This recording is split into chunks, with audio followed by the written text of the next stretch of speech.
Live from wherever it's shitty room, Storm Shadow Fantasy Maxi, right here on Spreaker. Tonight we got the Anime Review, plus we got the Wrestling Report, Wrestle Fit, Hell, here are your hosts, the Dan Needs, trying to tell you 11 o'clock hour, or whatever you're listening to this on Spreaker. Today we're going to speak about some Maxi.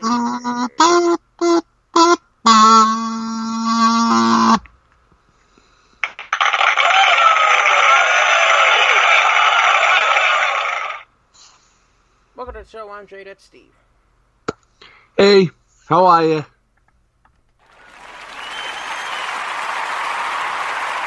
Thank you.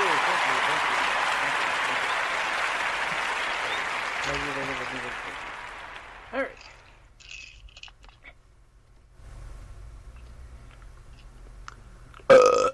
All right, now let's get to this. It's time for the Tsunami version, but zap to it. On My Hero Academia, after his encounter with gentle criminal in La Brava, Izuku races back to the school festival to perform in 1A's musical showcase. On Paranoia Agent, after Ichi is attacked, his innocence is restored. On Mob So that's how it's done. On Mob Psycho 100, Mob, a schoolboy blessed with supernatural powers, leads an emotionally disturbed life. On Black Clover, Nozelle's Mercury spells are the perfect match for Patri's light magic, but Asta's plan to drive the elf out of Vengeance's body doesn't go as expected. What the hell are these names? Ooh. JoJo's Bizarre Adventure, Golden Wind. In attempting to defend herself, Triss awakens her stand, and the boss tries to pinpoint the team's location. And on Naruto Shippuden, Naruto is overcome by the Amanohoko's power and lies unconscious when the real Ninetales offers to lend him strength. And that's your number for your tea. It was up to it. And now to Steve for the rest of the show. All right, thank you there, Brain. Good evening, everybody. Let's get to it with some news from Wrestling Inc. And we start off with, well, not a bad one. But since his release from the WWE, Heath Slater admits that it was hard to say goodbye to a company that he had put his blood, sweat, tears, and most of his body into since he was 23. However, he is hopeful that the WWE's decision to let him go was a blessing in disguise. It came to Busted Open, host Dave LaCoreca and co-host Bully Ray surprised that Slater was in good spirits when talking about his release. And Slater noted the following, quote, "Of course it sucks getting released or fired, but when I say this, it's like people don't understand that I was there for 14 straight years." Wow, 14 straight years. I mean, I grew up on television pretty much, so it's one of those things, like I was never stupid with my money. I always lived below my means. Hell, I got a family, 2 little girls I'm worried about. It's one of those things that where I had a good career, yes, I didn't become world champ or, hell, dude, not even IC champ, but it's one of those things, like when you look at it and analyze it all, I had one hell of a run. It was awesome and fun. I get to meet so many new people, make relationships. It wasn't a bad experience for me. Did I not get my way a lot? Of course not, but who does? It's one of those things, man. I had 14 years there straight, no breaks. Yeah, the coronavirus might have taken me out, but I was glad that I was smart with my money and my kids are in a good school district. I've got everything I need. Though he found his, end quote, though he found his time at the WWE to be fun, Slater did admit that towards the end of his time there, he did feel burned out. Again, quoting, "Man, I would describe my career as a lot of fun, but once you try to sink your teeth into something you're passionate about and you just keep hearing, no, not right now, we don't like it, blah, blah, blah, yakety schmackety. But you can pull it off because they will always give you stuff, and you would pull it off like It's like, yes, you get burned out, and yes, you feel defeated. It makes you not want to try harder. It's one of those things where it feels like a domino effect. You hear you do it often, so yes, I was 100% burnt out, but I'm going to quit because I'm not a quitter. I'm going to try to keep swinging, but obviously I kept missing. But I was 100% burnt out, and the people who are hearing this knew I was burnt out. My family knew I was. My friends knew I was. It was one of those things, you keep going and going, and the next thing you know, you get stuck in this role, and you can't get out of that role. It's one of those things where you just keep swinging, and that's what I did. Well, now that he's free to work, end quote, by the way. Now that he's free to work anywhere, Slater noted that while he has several ideas of where he wants to go next, AEW, he hopes that the next place he works at will provide a fun environment for him and the fans. Again, I state 3 letters. Slater replied, quote, I want to be one of those territory hoppers, man. One, I have never been anywhere else, ever. I got signed at the age of 23, and I was on the Indies for a year and a half. Then it was developmental from Deep South to FCW to NXT to WWE, I've never been outside of those walls. So I feel like a little peacock that can fly. I want to dip my toes into hell. AEW, NJPW, Impact, ROH, and NWA. I'm serious. I just want to go and have a good time. I'm going to come back with a new look. I'm going to be in the gym because, let's be honest, I did get out of shape. And I'm going to have new music, too, that my buddy is making me. So I'm going to hit the ground running when I can. But I just want to have some fun and go to these new companies and work with whoever would like to work.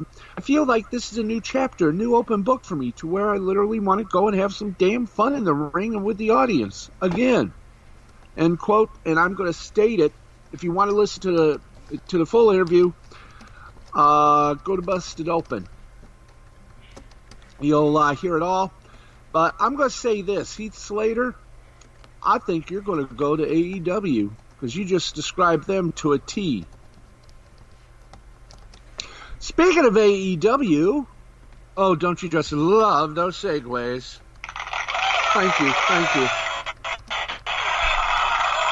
Okay, let's give you a little bit from Cody Rhodes. He talks about AEW Dynamite being the best show in the empty arena area. Oh, this is lovely. With the COVID-19 pandemic taking over all across the world, many entertainment events have been canceled or postponed. Many promotions, including AEW, are doing all that they can to keep their fans happy and content during this difficult time. Bully Ray asked Cody Rhodes during his interview on Busted Open, forgot to do that, he considers his weekly televised shows, Dynamite and Dark, to be the most entertaining product out there, wrestling-wise. Rhodes said, quote, oh yeah, wholeheartedly, during this period of time where a lot of the content is pre-recorded or taped, a good chunk of it, I'm still seeing it multiple times. One of the best things is when you go to see the screeners or you look at the items in post-production, it can bring a smile to your face. An organic, real smile, or I'm sure you've seen this, Bully, in catering, since this is where it always happens, that thing where wrestlers watch their matches and you can see them start moving around and you watch their face going through the motions. It always brings a smile. The content is king right now, especially with the coronavirus and the quarantine. Our content is king. I think our content is the best. Well, since AEW has been working with limited staff, from camera people to wrestlers, many wrestlers are working multiple roles. A prime example is Chris Jericho, who has been teaming up with Tony Schiavone on commentary more recently. Rhodes applauds both men for their efforts while also mentioning how their pairing has been a silver lining during this dark period of wrestling. Quoting, I actually said this to Tony and Chris. I think a lot of people are going to miss the duo. A lot of things have come up by necessity, like the movie The Replacement. There's been a replacement story with the limited roster that we have from the team. Silver linings, there's been a lot of them, is the duo. I think people are going to miss the commentary team of Jericho and Schiavone. To see Schiavone grow into this role even further, a role he didn't have to grow into, is really amazing. He's been an MVP during this time period. I'm excited, however, to get Jim Ross, Excalibur, and Taz back in the fold and get the full team together. Now, speaking of the commentary team, Bully Ray took a moment during the interview to talk about Taz's performance on commentary since his debut, and what impressed him and many fans out there is how detailed and charismatic Taz is when calling out the wrestlers' in-ring moves. Rhodes informed both Bully Ray and Dave LaGreca that he nor Tony Khan tell him what to say on commentary. Everything he does on his own. And I'm just going to leave it like this because I got to tell you, I think, Jay, you'll agree with me. You watched AEW as well during the, as I like to call it, plausibly live time with Jericho and Tony Schiavone. If you'll recall, back in the days of WCW, Saturday night, you had, I'm hoping I get the pairing correct. It was Gene Okerlund or Tony Schiavone paired with Jesse the Body Ventura before Ventura got replaced with Bobby Heenan. And they were the best. Either one of them was the best. Schiavone, during this time period, working with Cody Rhodes, he was okay, but it wasn't until he got paired with Chris Jericho. No offense on Excalibur or Jim Ross, but Schiavone and Jericho,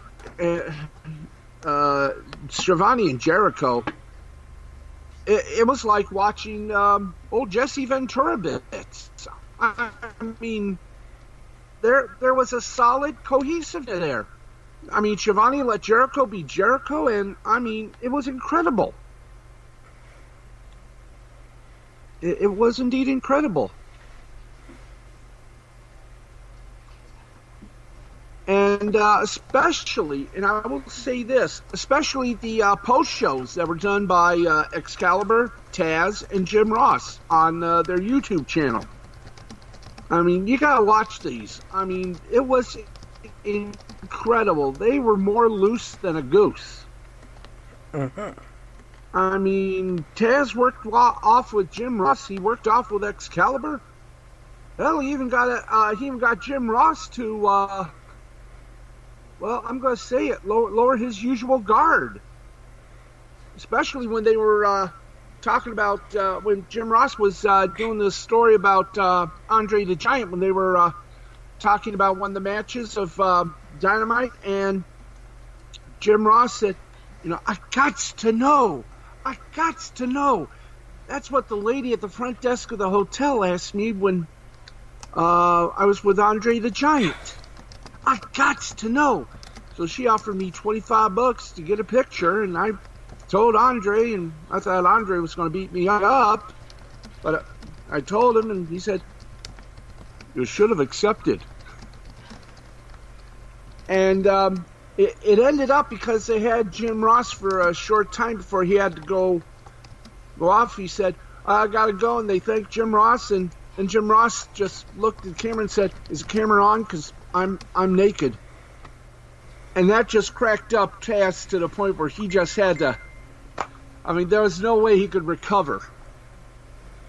But I will say this, if they ever wanted to if they ever do something like this for WCW Dark, I'd love to see Taz partnered with Jericho. Because I will say this, when Jericho finally hangs it up, he does have a career as a broadcaster. He was good during the AEW Wednesday night quarantine shows. He was good. And Tony Schiavone, God bless him, man. That guy, he had a lot on his plate, and I gotta say it, he did a good job. I say bravo. Bravo to all. Let's keep going here before we all of a sudden get the walking paper. Speaking of AEW, believe it or not, AEW Unrestricted changed things up on a recent episode featuring co-host Aubrey Edwards as the guest on the podcast. Shivani and Edwards chatted about Edwards' career in the video game industry. She was in the industry full-time before signing full-time with AEW. She talked about how she was not a wrestling fan for most of her life, and she got into wrestling through her husband, showing her the infamous CM Punk pipe bomb promo. Quote, about a month or so later, there was a CM Punk pipe bomb, and I came home from work, and my husband's like, you have got to see this. So he shows me this clip, and it was at that moment that I realized that wrestling is just a form of storytelling, because I'm watching this thing going. I don't know how much of this is real, and that's really cool. Then that I don't know how much about this character, this story, but I'm immediately invested, and from that moment, I was hooked. Edwards said that she dove deep into wrestling, not only getting into WWE, but also Ring of Honor and the Indies. She talked about how much wrestling consumed most of her life. She says, quoting, I have the type of personality where if I'm into something, I'm into it 100%. So I started watching WWE. I started Googling all these wrestlers up. Oh, what's Ring of Honor? What are the Independents? What's Evolve? Who's this guy? Then finding out all these other things, and then like WrestleMania 31, we went down to San Diego. 32, we went to Dallas. We went to TakeOver Brooklyn. I'm literally planning my family trips around TakeOver so I could justify going to New York. I went deep into it because I had so much fun to catch up on. Now, Daniel Bryan was one of the biggest stars of ROH, and Edwards said that he was one of her favorite wrestlers. Before he was cleared for an in-ring return, Bryan retired in his home state of Washington. Edwards lives in Washington and attended that event and was caught on camera crying over Bryan's departure from the ring. She talked about becoming a meme that night and how fans now look back and notice her years later. And this is what she said, quoting, there's a lot of characters that I got drawn to because I saw myself in them. My favorite wrestler is Daniel Bryan. There's this really famous picture of me. So Daniel Bryan is from the outside of Seattle. He's from Aberdeen. His retirement show, he was at the arena where the Sonics played, and I'm in the front row just bawling my eyes out. Like you can look up Daniel Bryan crying girl online. My face comes up, and I'm just crying. It's pretty ridiculous when you become a meme because of your wrestling fandom. Years later, someone on Reddit was like, is that Aubrey Edwards? Yeah, that's definitely me. I get invested. Dude, those were the real goddamn tears. I gotta tell you, it's exciting. Okay, WWE announced The Undertaker will be on the bump. Wow. And we have the list for Money in the Bank. Yes, we do. So here we go. Let's get you a little bit into the Money in the Bank. Little show by show here. Sunday, May 10th, Mama's Day. WWE will mount its second major event with no audience. Money in the Bank 2020. This is the 11th edition. Most of the show will be broadcast live at the WWE Performance Center, while the men's and women's Money in the Bank matches will take place simultaneously at the WWE headquarters in Stamford, Connecticut. The main event, like WrestleMania, was pre-recorded, but the results have been kept under wraps. There are 6 matches scheduled as of this publishing moment, with 2 added to the kickoff show. Pacific. And let's go with who's going to do what. The WWE Championship, Drew McIntyre, the champion, taking on Seth Rollins. And Wrestling Inc. folks are predicting Drew McIntyre via pinfall. WWE Universal Championship, Braun Strowman versus the mildly unused Bray Wyatt. And looks like Braun Strowman's going to win this one, so they say. WWE SmackDown Women's Champion Bayley takes on Tamina for the SmackDown Women's Championship. It looks like Bayley's going to win it, which is going to set up a big old feud between her and Sasha Banks. Can't wait for that. Or maybe I can. The men's Money in the Bank ladder match on top of Old Smoky, on top of the WWE headquarters, and literally all over the headquarters. Daniel Bryan versus Aleister Black versus Rey Mysterio versus Corbin versus Otis versus AJ Styles. And they predict AJ Styles will win that one. Then you got the women's Money in the Bank ladder match. Nia Jax versus Asuka versus Shayna Baszler versus Dana Brooke versus Lacey Evans versus Carmella. Well, let's tell you that Wrestling Inc. predicts Shayna Baszler will dazzle again as the winner of that. Then the WWE SmackDown Tag Team Championships, Fatal 4-Way. Morrison versus the Forgotten Sons versus Lucha House Party. And once again, the New Day will walk out as champions. And, of course, the kickoff show, Jeff Hardy will take on Cesaro. Jeff Hardy will win with a pinfall. Then MVP versus R-Truth. R-Truth will win via disqualification. There's your predictions. Huzzah. And with the time we have remaining, let's give you a little looky-loo, or a little audio looky-loo at indeed what is coming up in the entertainment world, such as it is. We do have some early breaking news. We'll get to that. CBS, as you know, the big events this week, the big mentions, the fall upfronts are coming up in just a few days. And it'll all be virtual, folks. But right now, we can tell you that CBS has picked up 3 new series for next season. A reboot of The Equalizer. As we all know, The Equalizer, the original, starred the late, great Edward Woodward. This reboot, no, it does not star Denzel freaking Washington. It stars Queen Latifah. There's a Silence of the Lambs sequel, Clarice, starring Rebecca Brand. What the C really means in CBS, Chuck Lorre, Marco Pinette, multi-camera comedy, B Positive, headlined by Thomas Middleditch and Annalea Ashford. The dramas have received straight-to-series orders, while B Positive was the only completed broadcast pilot this season, which was decimated by the coronavirus. Related Hollywood production shutdown. As part of the pickups, Chris Noth has joined the cast of The Equalizer, and the remaining cast of Clarice, led by Cal Penn and Michael Cudlitz, have been revealed. Now, with the TV industry in flux, CBS has been the most proactive, with decisions on pilots recently passing on the dramas The Lincoln Lawyer, which had a series production commitment from A&E Studios and CBS TV Studios, and comedy Fun from Warner Brothers TV. There have been no other CBS pilots that have been killed at this time. The idea is for some to hopefully film some off-cycle, while others, primarily dramas, may be rolled into next season. So, out of all that, kids, what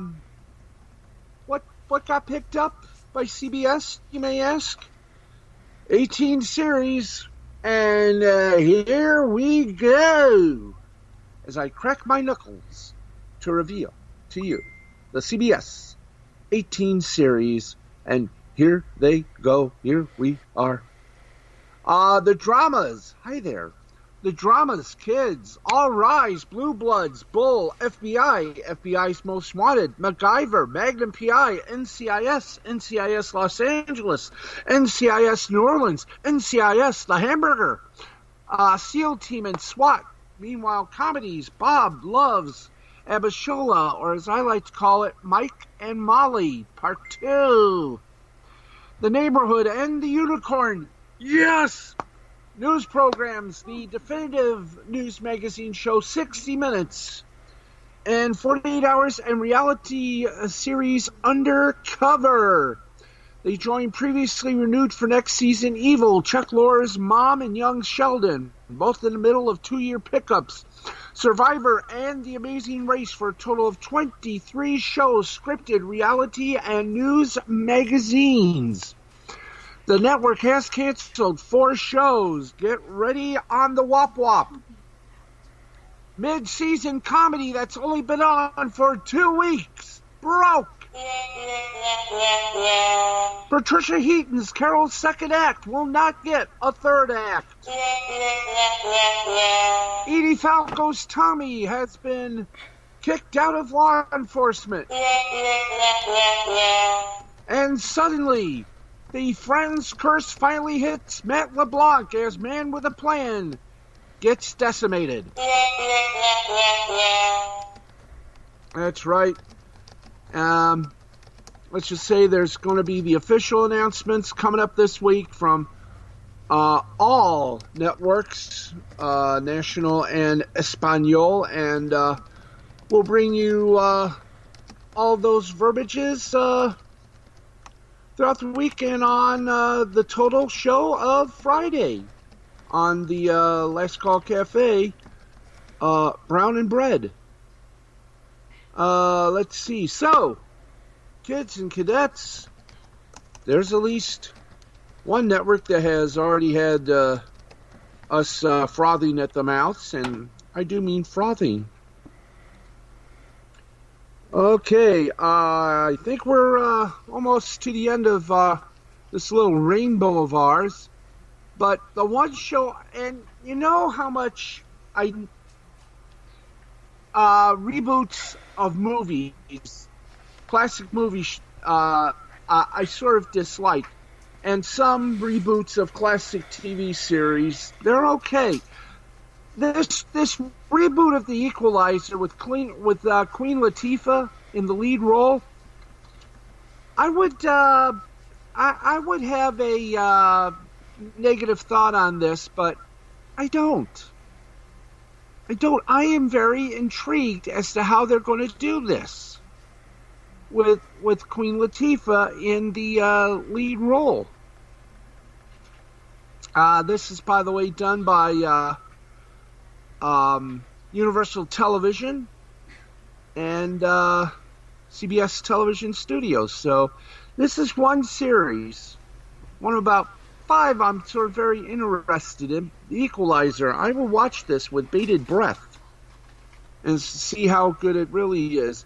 We do have a couple of passages that we like to give to you now, if we may, and that is the passage of Roy Horn, one half of the famed Las Vegas show folk Siegfried and Roy has passed away due to coronavirus.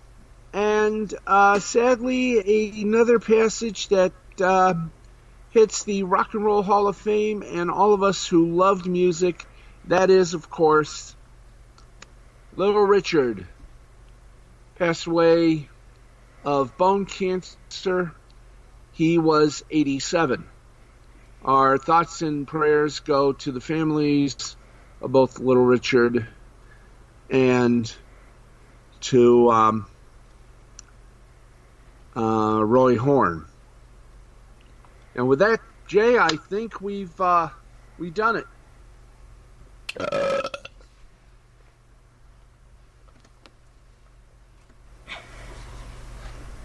You might be right.